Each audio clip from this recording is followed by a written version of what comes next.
minutos, presidente, por favor. Até 5 minutos. Sim, presidente, mas Vossa Excelência deu para todos os oradores 5 minutos. Com a palavra, Vossa Excelência, para discutir a matéria.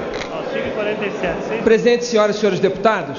6 minutos. Presidente, antes de entrar no mérito da matéria, eu quero deixar registrado nas notas taquigráficas dessa sessão que uma série de questões de ordem que foram apresentadas não foram respondidas e respeitadas por Vossa Excelência. O deputado Hugo Leal, quando fez a questão de ordem, disse: não há pareceres publicados no avulso. E não há, nós vamos guardá-lo, presidente. E Vossa Excelência disse: estão publicados. Não estão, presidente, não é verdade. Eu alertei, senhor presidente, que Vossa Excelência não constituiu comissão mista, e esta casa não constituiu comissão mista como manda o regimento comum do Congresso.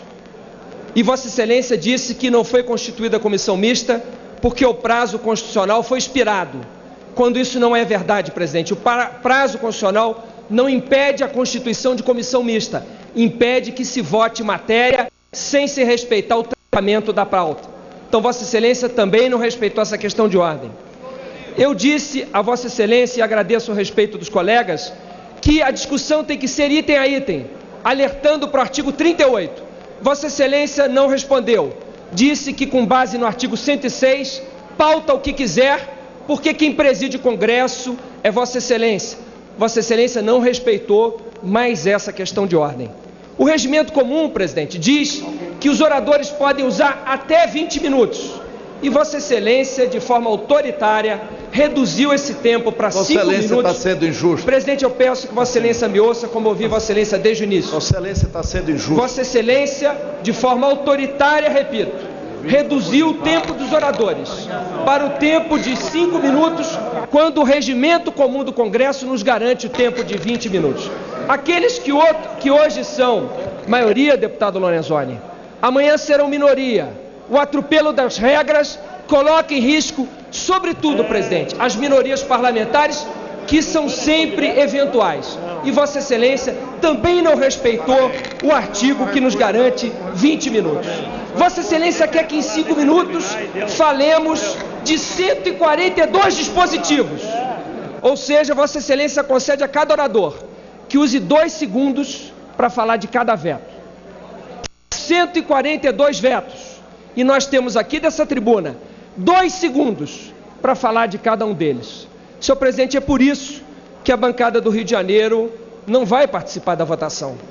A bancada do Rio de Janeiro e do Espírito Santo não querem legitimar aquilo que consideram, senhor presidente, uma farsa, um arremedo de democracia, porque a maioria tem número para vencer, presidente, mas não pode fazê-lo atropelando a Constituição Federal e o regimento comum dessa casa, senhor presidente. Isso coloca em risco a todos nós.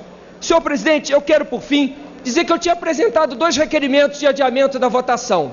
Não fosse eu falar com a secretária que está ao lado de Vossa Excelência, eles permaneceriam engavetados porque não tinham sido levados à mesa até o momento em que eu fui alertá-la. Ela foi buscar e agora estão sobre a mesa. Então são essas manobras, presidente, que nós repudiamos, ainda que pudéssemos perder na votação.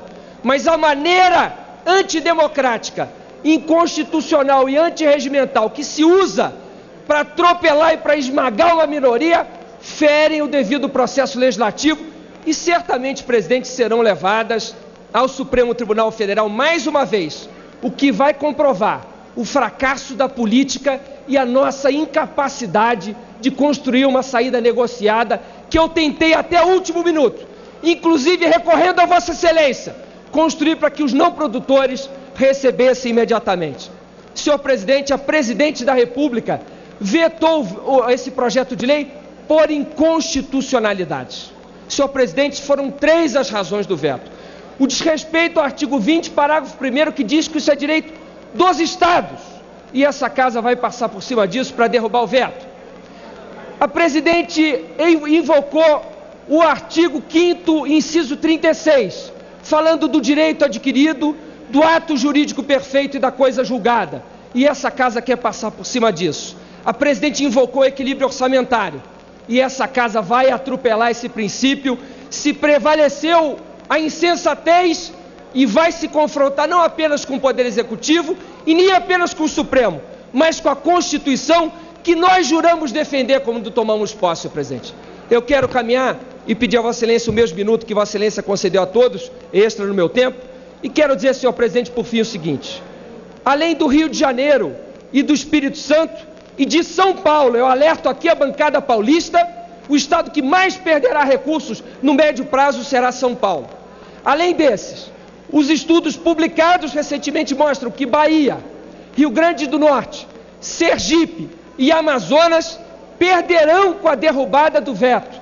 Portanto, as senhoras e senhores parlamentares, pensem bem, podem derrubar o veto, mas estarão sacrificando o futuro dos vossos estados. E por fim, presidente, eu quero chamar a atenção de Minas Gerais e Pará. Dizer que o que for feito hoje com o Rio de Janeiro e Espírito Santo, não se enganem, será feito contra Vossa Excelência, não por nós, mas pelo mesmo egoísmo e pela sanha que leva a atropelar Rio de Janeiro e Espírito Santo, quando vier, presidente, por favor, eu peço a Vossa Excelência que peça o respeito. Presidente, obrigado, presidente, eu vou encerrar. Portanto, aos queridos colegas de Minas Gerais e Pará, eu quero fazer esse alerta. Essa mesma regra será usada contra Vossas Excelências na MP da mineração, que o governo federal anunciou que mandará para cá, tratando de royalties. Então, os deputados federais de Minas Gerais e Pará, pensem bem, porque o feitiço vai se virar contra o feiticeiro amanhã, não tenho dúvida disso. E por fim, senhor presidente, eu quero concluir. Há um orador na tribuna.